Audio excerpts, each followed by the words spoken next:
అందరికీ నేను మీ వాసవి. మీరెలా ఉన్నారు? చూస్తున్నారు కదా! నేను చాలా డీప్‌గా, ఇంట్రెస్టింగ్‌గా ఒక స్నాక్ చేయాలని ప్రిపేర్ అయ్యానండి. ఇదైతే మనకి బయట హాట్ చిప్స్ షాప్‌లో దొరుకుతాయి కదా! గట్టి పకోడీ అది చేద్దామని ప్రిపేర్ చేశాను.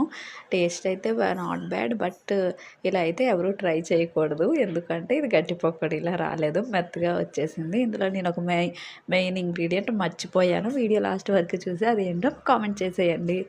నేనైతే చేసింది ఆనియన్స్ అన్నీ సన్నగా తరుక్కొని అందులోనే ఉప్పు, పసుపు, కారం అలాగే శనగపిండి కూడా వేసి వాటర్ వేయకుండా ఓన్లీ ఈ మన ఆనియన్స్‌లో వచ్చిన వాటర్ తోటి గట్టిగా కలుపుకున్నానండి. చూస్తున్నారు కదా!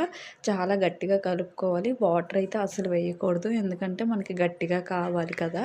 అండ్ వాటర్ వేసినా కూడా త్వరగా పాడైపోతుందంట. అందుకే మనకి హాట్ చిప్స్ దగ్గర గట్ట వాటర్ వెయ్యరు.